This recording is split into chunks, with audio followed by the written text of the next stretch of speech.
नमस्कार, जय माता दी। मैं हूँ आपके अपनी लाइफ डिजाइनर जीतू आचार्य। होलाष्टक के 8 दिन क्या करना चाहिए, क्या नहीं करना चाहिए। देखिए, सबसे बड़ी जो प्रिकॉशंस होते हैं, कुछ चीजें नहीं करनी चाहिए। अब कुछ चीजें कैसे नहीं करनी चाहिए, क्यों? ये जो दिन होते हैं ये बेहद खास होते हैं।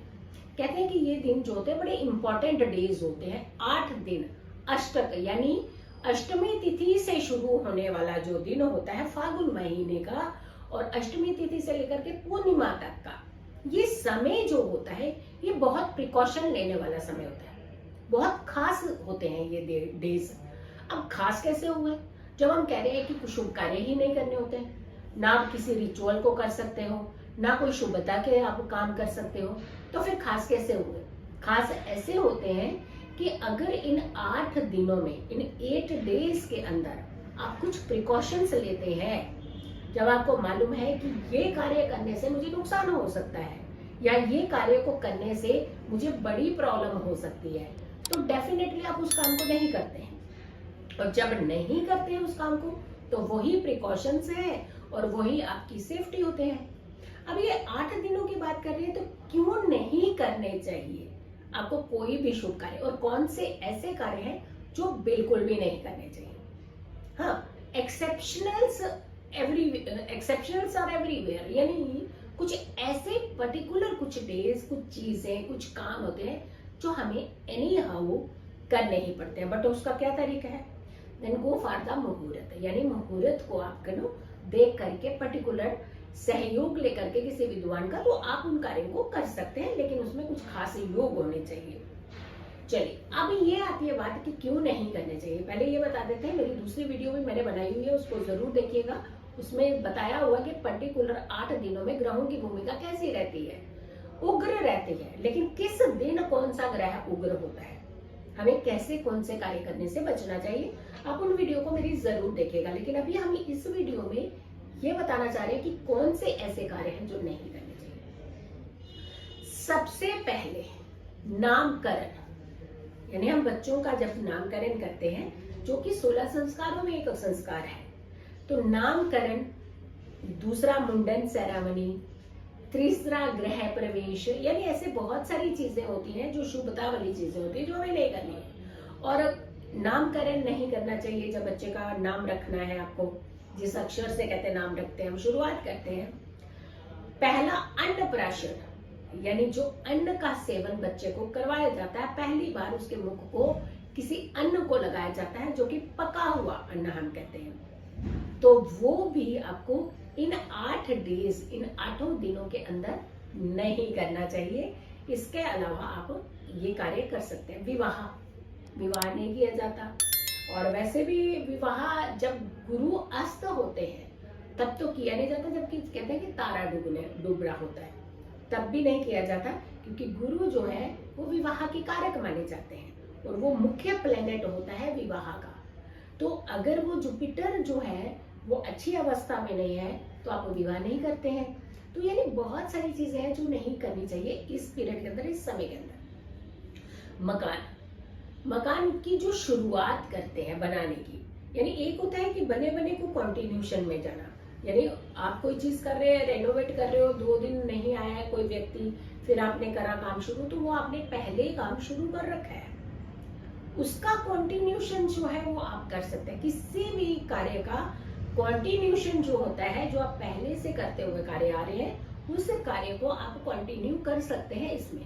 अब इस पीरियड में क्या होता है कि बहुत सारे लोग कहते हैं कि जैसे हमने ये काम तो कर रहे थे, जैसे मान लीजिए कि आप एक बिल्डिंग बन रही है, बनते बनते बनते बीच में होलाष्टक पड़ जाता है, और अब उस पीरियड के अंदर आप सामान कैसे खरीदे? भाई सामान तो नया आएगा, तो सामान कैसे खरीदे?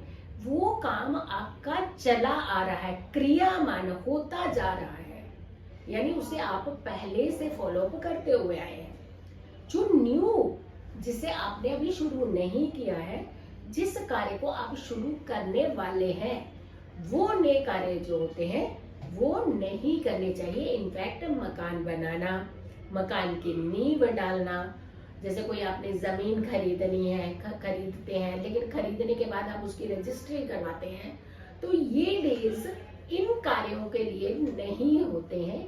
ये डेज को आपको छोड़ देना चाहिए, क्योंकि यहाँ प्लेनेट जो होते हैं वो अच्छी अवस्था में नहीं होते हैं, और जब प्लेनेट अच्छे नहीं होते हैं तो डिसीजन मेकर हम नहीं बन सकते, यानी हमारे फैसले जो है वो कहीं ना कहीं रॉन्ग होने लगते हैं, गलत होने लगते हैं। तो फैसला गलत ना हो और जिसका इम्पैक्ट आपकी जिंदगी में खतरनाक रूप में ना पड़े, तो इसके लिए हमें खुद ही अवेयर होना पड़ता है।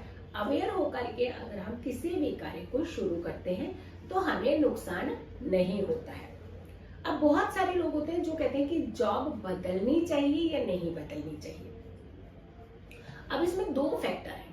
जैसे एक व्यक्ति है कि वो जॉब ऑलरेडी कर रहे हैं, उनका अपने ही डिपार्टमेंट के अंदर स्विच है, यानी एक डिपार्टमेंट से दूसरे डिपार्टमेंट में उनका जंप है, और मे भी हो सकता है थोड़े पैसे बढ़ करके जंप हो रहा हो, और मे भी हो सकता है कि उनकी लेवल में थोड़ा सा ज्यादा डेवलपमेंट हो, यानी एक उनकी जो व्यक्तित्व है, पर्सनैलिटी और ज्यादा निखरे दूसरे डिपार्टमेंट में जाके। तो ये स्विच जो होता है ये आप कर सकते हैं, यहाँ कोई परहेज नहीं होता, क्योंकि वो अगेन क्रियामान यानी चलता आ रहा कार्य होता है। नौकरी आप ऑलरेडी कर रहे होते हैं, तो आपको अंदर किसी भी डिपार्टमेंट के अंदर स्विच करने में दिक्कत नहीं होती है। लेकिन अगर आप नया काम कर रहे हैं, यानी मान लीजिए कि आपको एक नया काम शुरू करना है, और वो कार्य जो है, जैसे नौकरी है, आपकी न्यू एंट्री है, फर्स्ट टाइम आप किसी नौकरी की तरफ बढ़ रहे हैं, फर्स्ट डे होगा आपका नौकरी का, तो वो दिन जो है वो आपको टाल देना चाहिए। क्योंकि जब पहला आगाज जैसे हम करते हैं, जो एक स्टार्टिंग पॉइंट होता है आपकी इनकम सोर्स की तरफ का, तो वो समय जो है वो टाल दें। एनी हाउ, अगर किसी कारण से मान लीजिए आपको देश या विदेश में कहीं आपको नौकरी मिलती है, और आप ऑलरेडी आपका समय है वहां पे पूरा फिक्स है कि इसी समय ही आपको पहुंचना है, इसी समय भी आपको ज्वाइनिंग करनी है, तो उस केस में आप क्या कर सकते हैं, किसी खास मुहूर्त का आपने, एक्सेप्शनल्स आर एवरीवेयर, कुछ एक्सेप्शन, देश काल पात्र इसीलिए बोला जाता है कि जब कोई जैसी सिचुएशन हो, जैसा समय हो, जैसी प्लेस हो, उसके अकॉर्डिंगली आप अपने डिसीजन जो होते हैं वो ले सकते हैं। तो अगर आपको कहीं ऐसे ज्वाइन करना होता है, तो आप किसी भी ब्राह्मण जी से, पूजनीय पंडित जी से, किसी विद्वान पुरुष से, व्यक्ति से आप ये सहयोग ले सकते हैं कि कौन से ऐसे योग, तिथि, वार, जिसे हम पंचांग, 5 अंग कहते हैं, ऐसे कौन से ऐसे योग करण और है जिसमें हम एंट्री कर सकते हैं न्यू वर्क की तरफ। तो कुछ समय पर्टिकुलर होते हैं जब आप ये कार्य कर सकते हैं, लेकिन कोशिश ये करनी कि अगर टल सकता है, अगर समय आप टाल सकते हैं, तो आपको ये समय अष्टक यानी 8 दिन जो होते हैं ये टाल देने चाहिए। अब कहते हैं कि पूजा पाठ तो बहुत करनी चाहिए भाई इन डेज में। हाँ, पूजा पाठ डेफिनेटली करनी चाहिए। पूजा पाठ करना या फिर ग्रह का मुहूर्त करना, अपने घर का मुहूर्त करना, ग्रह प्रवेश जिसे हम कहते हैं, तो ये दोनों चीजें डिफरेंट है। पूजा पाठ आप कर सकते हैं, सुबह से लेके शाम तक जितने भी मंत्र जाप कीजिए, चैंट कीजिए, बहुत सारी चीजें हैं जो आप कर सकते हैं।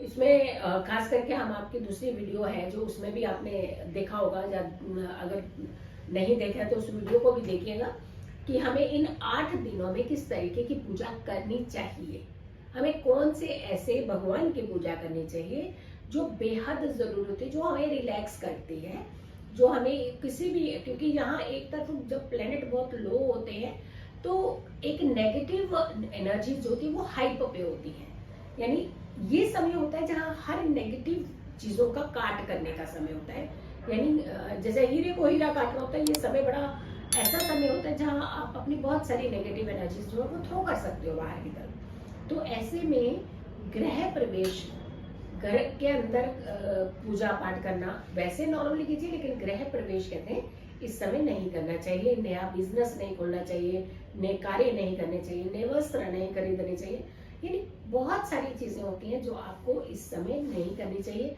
बच्चे की पढ़ाई का पहला अक्षर जो है इस समय नहीं लिखाना चाहिए, यानी बहुत सारी ऐसी चीजें होती हैं जो अगर आप नहीं करते हैं किसी खास समय पर, तो आप लाभ की तरफ बढ़ते हैं।